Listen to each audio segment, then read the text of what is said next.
सूर्य नारायण पर जब वेद व्यास जी महाराज की दृष्टि पड़ी तो उनके मन में विचार क्या आया? परोपकार करने का विचार उनके मन में आया कि सूर्य नारायण तो सुबह से शाम तक परोपकार करते हैं, लेकिन मैंने तो अपने जीवन में परोपकार किया ही नहीं है। ध्यान देना,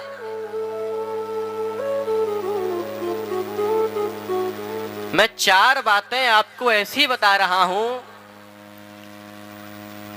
जो हैं तो बहुत छोटी सी, लेकिन यदि आप उन्हें सुन करके समझ जाओगे, अपने जीवन में उतार लोगे, तो केवल वो 4 बातें ही आपके पूरे जीवन को बदल सकती हैं। इसीलिए सभी ध्यान देकर के उन बातों को सुनना। वो 4 बातें क्या हैं? चित्र, चित्त, चिंतन और चरित्र। चित्र, चित्त, चिंतन और चरित्र, इन 4 चीजों का हमारे जीवन में बड़ा महत्व है। अब क्यों महत्व है? चित्र का क्या महत्व है? आप जैसा चित्र देखोगे वैसा ही आपका चित्त हो जाएगा। चित्त जैसा रहेगा वैसा ही चिंतन हो जाएगा। अब विचार करिए, आप कोई अच्छा चित्र देखेंगे, आपका चित्त भी वैसा ही हो जाएगा, फिर उसी के अनुसार चिंतन होता रहेगा। उस चित्र का आपको बार बार ध्यान उठता रहेगा, मन में विचार होता रहेगा कि आज हमने वो चित्र देखा, आज हमने वो चित्र देखा।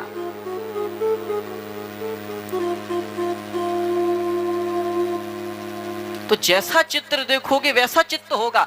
अच्छा चित्र देखोगे तो चित्त अच्छा हो जाएगा। अगर गलत चित्र देखोगे, बेकार चित्र देखोगे, बुरा चित्र देखोगे तो ये चित्त भी बुरा हो जाएगा। फिर इसमें उल्टे सीधे विचार मन में आने लगेंगे, उल्टे सीधा चिंतन होने लग जाएगा। इसीलिए चित्र भी अच्छे देखने चाहिए।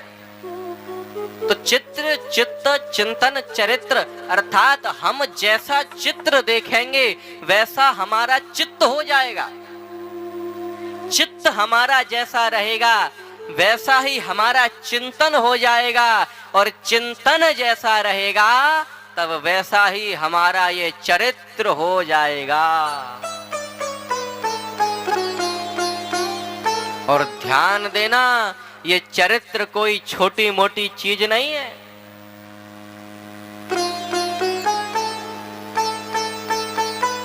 विचार करिए, ध्यान से सुनिए सभी, ये चरित्र कोई छोटी मोटी चीज नहीं है। क्यों नहीं है? अगर आपको लाखों का घाटा पड़ जाए तो उसकी पूर्ति आप दोबारा कर सकते हो। अगर आपके मकान की दीवार टूट जाए तो उसे भी आप दोबारा बनवा सकते हो।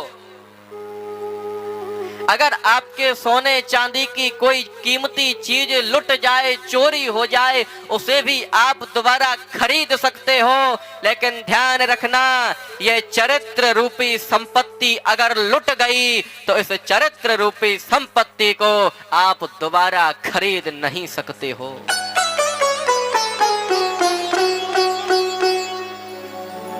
क्यों? क्योंकि खरीदी तो वो चीज जाती है जो बाजारों में, दुकानों पर मिले। दुकान पर जो चीज मिलेगी उसी को तो खरीद लोगे। ये चरित्र आपने कभी दुकानों पर मिलते हुए देखा है, या कहीं रास्ते में आपको चरित्र पड़ा मिला है? आपने कभी किसी से कहा है, अच्छा भैया ये लो रुपए लो और 10 किलो चरित्र तौल दो, 1 किलो चरित्र दे दो? तो चरित्र क्या मिलता है? नहीं। ये चरित्र एक ऐसी दौलत है जो दुनिया की किसी भी बड़ी से बड़ी दुकानों पर भी नहीं मिल सकता है। इस चरित्र को अच्छा बनाना अत्यंत आवश्यक है। आपने कभी भी शराबियों के, जुआरियों के, आचरणहीनों के मंदिर नहीं देखे होंगे। मंदिर अगर देखा होगा तो सीताराम हनुमान जी महाराज का मंदिर देखा होगा। मंदिर देखा होगा तो राधा कृष्ण बलराम जी का मंदिर देखा होगा। मंदिर देखा होगा तो दुर्गा शंकर भगवान का मंदिर देखा होगा।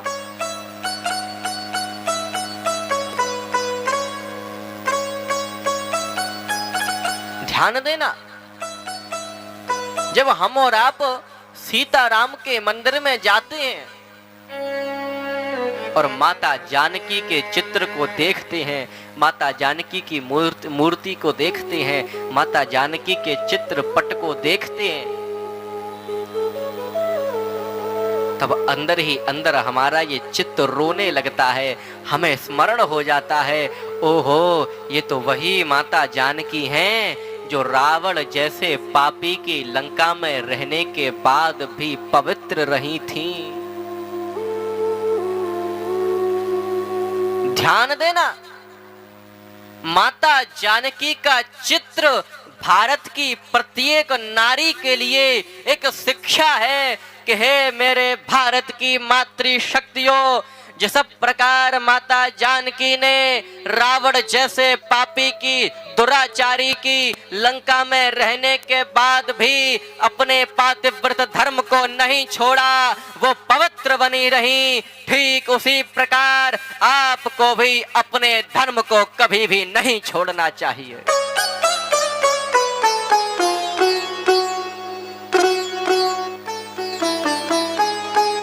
इसके लिए हमें अपने चरित्र को अच्छा बनाना पड़ेगा,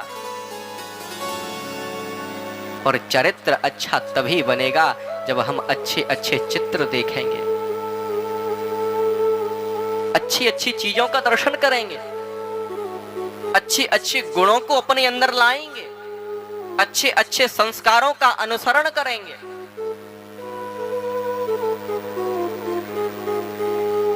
विचार करिए, वेद व्यास जी महाराज की दृष्टि सूर्य नारायण पर बस पड़ी थी। उन्होंने सूर्य नारायण के चित्र को देखा था, सूर्य नारायण को उगते हुए देखा था, तब उनके अंदर परोपकार करने की भावना आ गई। सूर्य नारायण ने वेद व्यास जी से कहा नहीं कि देख मैं परोपकार करता हूं, तू भी परोपकार कर, कहा नहीं, अंदर से ही विचार आने लगा। क्यों? क्योंकि उन्होंने एक परोपकार करने वाले सूर्य नारायण के चित्र को देखा।